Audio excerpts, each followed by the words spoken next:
प्रथम दिल्ली सल्तनत का इतिहास 1206 से 1526 तक फैला हुआ है।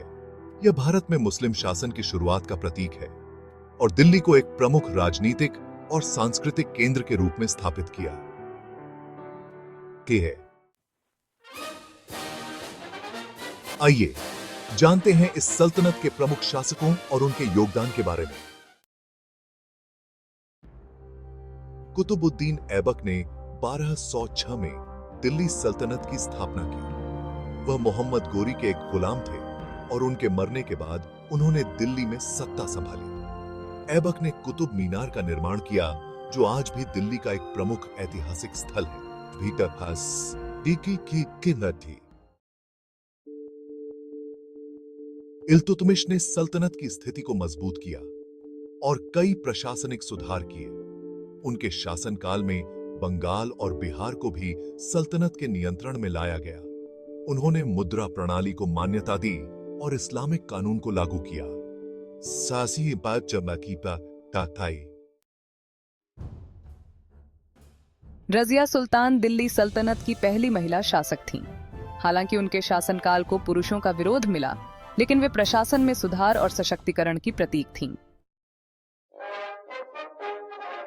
गयासुद्दीन बलबन ने सल्तनत की सुरक्षा को बढ़ाया और प्रशासनिक सुधार किए। उनके शासनकाल में साम्राज्य की शक्ति और अधिकार को मजबूत किया गया।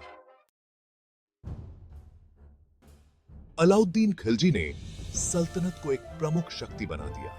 उन्होंने दक्षिण भारत के कई हिस्सों पर विजय प्राप्त की और व्यापारिक सुधार किए। मोहम्मद बिन तुगलक ने कई महत्वपूर्ण सुधार किए, लेकिन उनकी कुछ नीतियां असफल रहीं। इसके बाद फिरोज शाह तुगलक ने कई प्रशासनिक और सामाजिक सुधार किए। लोदी वंश के शासक, विशेषकर इब्राहिम लोदी के समय मुगल साम्राज्य की शुरुआत हुई। बाबर ने 1526 में पानीपत की पहली लड़ाई में इब्राहिम लोदी को हराकर मुगल साम्राज्य की नींव रखी। प्रथम दिल्ली सल्तनत के दौरान विभिन्न धर्मों और संस्कृतियों का मिश्रण हुआ। विशेष रूप से अलाउद्दीन खिलजी के शासनकाल में धार्मिक और सांस्कृतिक विविधता को बढ़ावा दिया गया। इस काल में स्थापत्य कला और साहित्य में भी महत्वपूर्ण योगदान हुआ, जैसे कि कुतुब मीनार और कई अन्य ऐतिहासिक स्थल। तो दोस्तों, यह था एक संक्षिप्त परिचय प्रथम दिल्ली सल्तनत के इतिहास पर। इस सल्तनत ने भारतीय इतिहास पर गहरा प्रभाव डाला और दिल्ली को एक प्रमुख राजनीतिक और सांस्कृतिक केंद्र के रूप में स्थापित किया।